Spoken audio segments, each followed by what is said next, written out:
علیکم ورحمۃ اللہ وبرکاتہ۔ الحمد للہ رب العالمین والصلاة والسلام علی سید الانبیاء والمرسلین نبینا محمد وعلی آلہ وصحبہ اجمعین ومن تبعهم بإحسان إلى يوم الدین، اما بعد۔ محترم حاضرین کرام، کل کی تراویح کی نماز میں سورہ آل عمران کا اختتام کیا گیا اور سورۃ النساء کی 5 آیات تلاوت فرمائی گئی۔ اللہ رب العالمین نے تقریباً 4 سے 5 صفحات کے اندر غزوہ احد کا تذکرہ کیا۔ اللہ رب العالمین نے غزوہ احد کا ظاہر ہے اجمالی طور پر تذکرہ کیا ہے۔ مناسب معلوم ہوتا ہے کہ غزوہ احد کا پس منظر کیا تھا اور اسی طرح اس جنگ کا خلاصہ کیا تھا، اس کو آپ کے سامنے بیان کر دیا جائے۔ غزوہ احد یہ سن 3 ہجری میں اللہ کے رسول صلی اللہ علیہ وسلم اور صحابہ کرام رضوان اللہ علیہم اجمعین نے مشرکین سے یہ جنگ لڑی تھی۔ غزوہ بدر میں جو اسلام کا سب سے پہلا معرکہ تھا، اس میں مشرکین کے بڑے بڑے رؤساء قتل کر دیے گئے تھے۔ اب ان لوگوں کو صحابہ کرام سے، مسلمانوں سے بدلہ لینا تھا اور ابو سفیان کا ایک قافلہ بچ کر مکہ پہنچ گیا تھا جس میں کافی ساز و سامان تھا۔ تو جو لوگ قتل کر لیے گئے تھے ان کے گھر والے ابو سفیان کے پاس آتے ہیں اور کہتے ہیں کہ اس قافلے میں جو بھی سامان ہے اس کو مسلمانوں سے جنگ کرنے کے لیے آپ وقف کر دیں۔ ابو سفیان تیار ہو جاتے ہیں۔ پھر یہ لوگ قبائل میں جا کر مسلمانوں کے خلاف بھڑکا کر مسلمانوں کے خلاف جنگ کرنے کے لیے لوگوں کو آمادہ کر لیتے ہیں، اور مسلمان بھی مدینہ میں ان سے لڑنے کے لیے تیاریاں کرنے میں مصروف تھے۔ اس طرح صحابہ کرام کی 1000 تعداد جمع ہو جاتی ہے مشرکین سے لڑنے کے لیے۔ اللہ کے رسول صلی اللہ علیہ وسلم مسلمانوں سے ایک مسئلے میں مشورہ دریافت کرتے ہیں کہ بتاؤ ہمیں مدینہ میں رہ کر یا یہ کس شہر میں رہ کر جنگ کرنی چاہیے یا باہر نکل کر مشرکین سے جنگ کرنی چاہیے۔ تو چند مسلمانوں کا اور عبداللہ بن ابی کا جو رئیس المنافقین تھا، منافقوں کا سردار تھا، ان لوگوں کا مشورہ یہ تھا، انہوں نے کہا اللہ کے رسول صلی اللہ علیہ وسلم ہمارے لیے مناسب ہے کہ ہم شہر میں رہ کر جنگ کریں، لیکن بہت سارے مسلمان اور خاص طور پر ان میں وہ لوگ جو غزوہ بدر میں شرکت نہیں فرما سکے تھے کسی وجہ سے، ان کا خیال تھا، ان کا مشورہ تھا، ایک حوصلہ تھا ان کے اندر کہ ہمیں شہر کے باہر جا کر مشرکین سے لڑنا چاہیے، اور اللہ کے رسول صلی اللہ علیہ وسلم اسی مشورے پر عمل کرتے ہیں۔ اب عبداللہ بن ابی کو تکلیف پہنچتی ہے کہ اللہ کے رسول نے میرے مشورے کو نہیں مانا اور 300 ساتھیوں کو لے کر پیچھے ہٹ جاتا ہے۔ تو صحابہ کرام کی تعداد 1000 تھی، اس طرح 700 صحابہ کرام بچتے ہیں۔ اب کچھ مسلمانوں کو تکلیف ہوتی ہے کہ ویسے بھی ہم مشرکین سے کم ہیں، ہماری تعداد مشرکین سے کم ہے، اوپر سے 300 آدمی اور کم ہو گئے۔ اللہ تعالیٰ آیت کریمہ نازل کر کے صحابہ کرام کو یاد دلاتا ہے، کیا تم غزوہ بدر کو بھول گئے جب تمہاری تعداد 313 تھی اور مشرکین کی تعداد 1000 تھی، تب بھی اللہ رب العالمین ہی نے تمہاری مدد کی تھی فرشتوں کو بھیج کر؟ تو کیا وہ رب جو غزوہ بدر میں مدد کرنے پر قادر ہے وہ تمہاری مدد غزوہ احد میں نہیں کرے گا؟ اس طرح مسلمانوں کو تسلی دی جاتی ہے کہ اللہ رب العالمین تمہاری مدد ضرور بھی ضرور فرمائے گا۔ اللہ کے رسول صلی اللہ علیہ وسلم صحابہ کرام کے سمیت میدان احد میں پہنچتے ہیں، اور عبداللہ بن جبیر کی ماتحتی میں 50 صحابہ کرام کو جو تیر اندازی میں کافی ماہر ہوتے ہیں، ایک پہاڑ پر متعین کر دیتے ہیں اور سخت تنبیہ فرماتے ہیں، تاکید کرتے ہیں کہ صورتحال کیسی بھی آ جائے، اگر تم یہ دیکھو کہ ہم لوگ شکست دے دیے گئے، دشمنان ہمارے ٹکڑے ٹکڑے کر رہے ہیں، اس کے باوجود بھی اس پہاڑ کو، اس حصے کو چھوڑنا نہیں۔ اگر تم یہ دیکھو کہ ہم لوگ فتح پا چکے ہیں، اس کے بعد بھی اس حصے کو چھوڑ کر نیچے مت اترنا۔ صحابہ کرام کو تقریباً 50 صحابہ کرام کو جناب محمد رسول اللہ صلی اللہ علیہ وسلم تاکید فرماتے ہیں۔ جب یہ جنگ شروع ہوتی ہے اور اللہ رب العالمین کی مدد سے تمام مسلمان فتح پا جاتے ہیں اور دشمنان پیٹ پھیر کر جانے لگتے ہیں۔ تو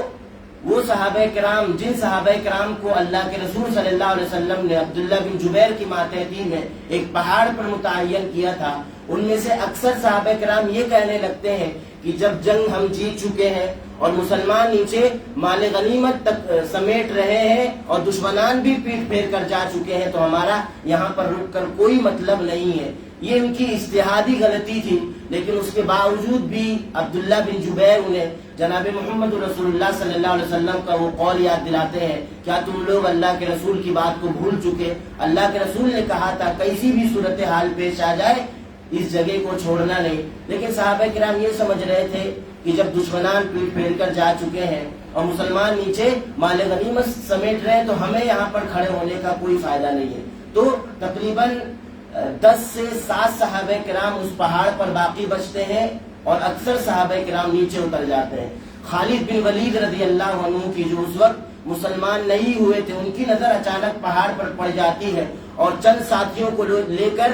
تیروں کی بارش ان صحابہ کرام پر کر کے ان 7 یا 10 صحابہ کرام کو شہید کر کے اس جگہ پر اپنے ساتھیوں کو لے کر کھڑے ہو جاتے ہیں، اور جو مسلمان نیچے مال غنیمت سمیٹ رہے تھے ان تمام مسلمانوں پر تیروں کی بارش شروع کر دیتے ہیں۔ تو ایک جنگ جو فتح پا چکی تھی تقریباً جناب محمد رسول اللہ صلی اللہ علیہ وسلم کی ادنا سی مخالفت کرنے کی وجہ سے اللہ کے رسول نے سخت تاکید کی تھی کہ اس جگہ کو چھوڑنا نہیں، صحابہ کرام نے اجتہادی غلطی کی بنا پر نیچے اتر جاتے ہیں، تو اس میں جناب محمد رسول اللہ صلی اللہ علیہ وسلم کی مخالفت پائی گئی۔ اللہ تعالیٰ نے تمام انسانیت کو یہ پیغام دینا چاہا کہ صحابہ کرام یہ انبیاء کے بعد سب سے مقدس جماعت ہے، ہلکی سی مخالفت کی اللہ تعالیٰ نے انہیں سزا سے دوچار کیا، اس کے بعد بھی اگر کوئی جناب محمد رسول اللہ صلی اللہ علیہ وسلم کی مخالفت کرے گا تو ظاہر ہے وہ صحابہ کے مقام تک نہیں پہنچ سکتا، تو انہیں سخت سے سخت سزا دی جائے گی اللہ کے رسول صلی اللہ علیہ وسلم کی مخالفت کرنے کی وجہ سے۔ تو یہ جنگ ہار میں بدل جاتی ہے۔ اس کے بعد اللہ رب العالمین نے غزوہ احد میں ایک واقعہ رونما ہوا تھا، اس کی جانب اشارہ کیا، کہا کہ جو نئے مسلمان ہوئے تھے اور کمزور قسم کے مسلمان تھے، شکست کھا کر میدان احد چھوڑ کر بھاگ جاتے ہیں، اور ایک شخص تھا عبداللہ نامی، وہ یہ دیکھتا ہے کہ کچھ صحابہ کرام یا یہ کہ کچھ مسلمان ہٹ گئے ہیں اور اسے موقع مل جاتا ہے جناب محمد رسول اللہ صلی اللہ علیہ وسلم پر وار کرنے کا۔ مصعب بن عمیر رضی اللہ عنہ یہ مسلمانوں کا جھنڈا تھامے ہوئے تھے، جب یہ دیکھتے ہیں کہ اللہ کے رسول کی طرف بڑھ رہا ہے تو اللہ کے رسول کا دفاع کرنے کے لیے آگے آتے ہیں۔ اس طرح وہ مصعب کو قتل کر دیتا ہے اور اسے یہ لگتا ہے کہ میں نے نبی صلی اللہ علیہ وسلم کو قتل کر دیا، اس لیے کہ اس نے چہرے کو نہیں دیکھا تھا، اور شور مچا دیتا ہے کہ محمد نعوذ باللہ قتل کر دیے گئے، اور شیطان بھی چیخ پڑتا ہے، یہ کہہ دیتا ہے شیطان چیخ کر کہ نبی صلی اللہ علیہ وسلم قتل کر دیے گئے۔ مسلمانوں کے حوصلوں کو پست کرنے کے لیے جب صحابہ کرام کے کانوں میں یہ آواز آتی ہے کہ جناب محمد رسول اللہ صلی اللہ علیہ وسلم قتل کر دیے گئے تو ان کے حوصلے پست ہو جاتے ہیں اور جنگ کرنا بند کر دیتے ہیں۔ اللہ تعالیٰ آیت کریمہ نازل کرتا ہے کہ وما محمد الا رسول قد خلت من قبلہ الرسل، کہ نبی صلی اللہ علیہ وسلم ایک نبی تھے، ان سے پہلے بھی کئی انبیاء آئے گزر چکے، کئی رسول آئے گزر چکے، اگر نبی صلی اللہ علیہ وسلم وفات دے دیے جائے یا قتل کر دیے جائے تو کیا تم اپنے ایڑیوں کے بل پلٹ جاؤ گے؟ اگر کوئی ایسا کرتا ہے تو اللہ کو کچھ بھی تکلیف نہیں پہنچا سکتا۔ اللہ تعالیٰ نے یہ سمجھانا چاہا کہ کیا تم نبی صلی اللہ علیہ وسلم کی عبادت کرتے تھے کہ تمہارا معبود مر گیا، کہ تم اللہ کی عبادت کرتے تھے؟ تو اگر اللہ کے رسول قتل کر دیے گئے تو جس دین کے خاطر اللہ کے رسول شہید ہوئے تم بھی اس دین کے خاطر شہید ہو جاؤ، اس لیے کہ تم نبی کی عبادت نہیں کرتے تھے کہ نبی صلی اللہ علیہ وسلم وفات پا گئے تم جنگ کرنا بند کر دو گے۔ تو اللہ تعالیٰ نے مسلمانوں کو سمجھایا۔ اس کے بعد اللہ تعالیٰ نے ایک اور قصے کا ذکر کیا، ان مسلمانوں کو تسلی دی جو میدان احد چھوڑ کر چلے گئے تھے۔ اللہ تعالیٰ نے ان مسلمانوں کو مخاطب کر کے کہا کیا تم موت سے ڈر گئے ہو؟ اگر موت تمہاری لکھی ہوئی ہے تو تم بھاگ بھی جاؤ گے تب بھی موت آنا ہی آنا ہے، اگر موت نہیں لکھی ہوئی ہے تو نہیں آئے گی، تو تمہیں ڈر کس بات کا ہے؟ تم میدان احد چھوڑ کر کیوں گئے؟ یہ اس لیے تسلی دی جا رہی ہے کہ اس لیے کہ یہ نئے مسلمان تھے اور کمزور قسم کے مسلمان تھے، اس وجہ سے شکست کھا کر میدان احد کو چھوڑ کر بھاگ گئے تھے۔ اس کے بعد اللہ رب العالمین نے ایک اور قصے کا ذکر کیا میدان احد کے سلسلے میں، یا یہ کہ غزوہ احد کے سلسلے میں، جب مشرکین نے اللہ کے رسول صلی اللہ علیہ وسلم کو اور صحابہ کرام کو شکست دی۔ یہ بھی مسلمانوں ہی کی غلطی تھی، میں نے پہلے بھی بتلایا۔ تو اب ان لوگوں کے دل میں یہ خیال پیدا ہونے لگا کہ جو مسلمان بھاگ گئے ہیں اور کچھ مسلمان جو مدینہ میں ہیں، ہمیں واپس مدینہ میں حملہ کر کے سارے مسلمانوں کا صفایا کر دینا چاہیے۔ لیکن اللہ تعالیٰ مسلمانوں کے تئیں ان کافروں کے دلوں میں روک ڈال دیتا ہے، اور اللہ کے رسول صلی اللہ علیہ وسلم کو جب اس بات کی خبر ہوتی ہے کہ یہ لوگ اس طرح سوچ رہے ہیں، تو اللہ کے رسول صلی اللہ علیہ وسلم چند مسلمانوں کو ان کا پیچھا کرنے کا حکم دیتے ہیں، یہ احساس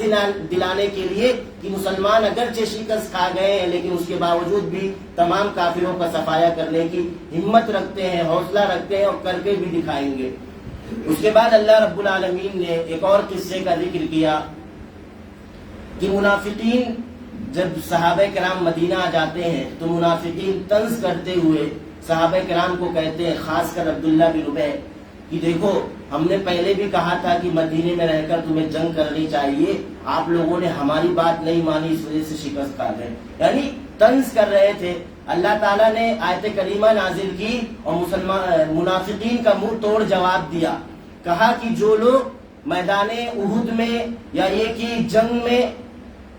وفات دے دیے گئے تو یہ تو ان کی فضیلت کے لیے بہت بڑی بات ہے کہ انہوں نے اللہ کے راستے میں شہید ہو گئے، وہ لوگ اللہ کے راستے میں شہید ہو گئے، اور جو مسلمان بچ گئے وہ اس وجہ سے بچ گئے کہ ان کی تقدیر میں نہیں لکھا تھا مرنا، اس لیے نہیں مرے، تو یہ تو ان کی فضیلت کی بات ہے، تو اس میں چڑھانے وغیرہ کی کیا بات ہے۔ اس طرح اللہ تعالیٰ منافقین کا منہ توڑ جواب دیتا ہے۔ اس کے بعد اللہ کے رسول صلی اللہ علیہ وسلم کی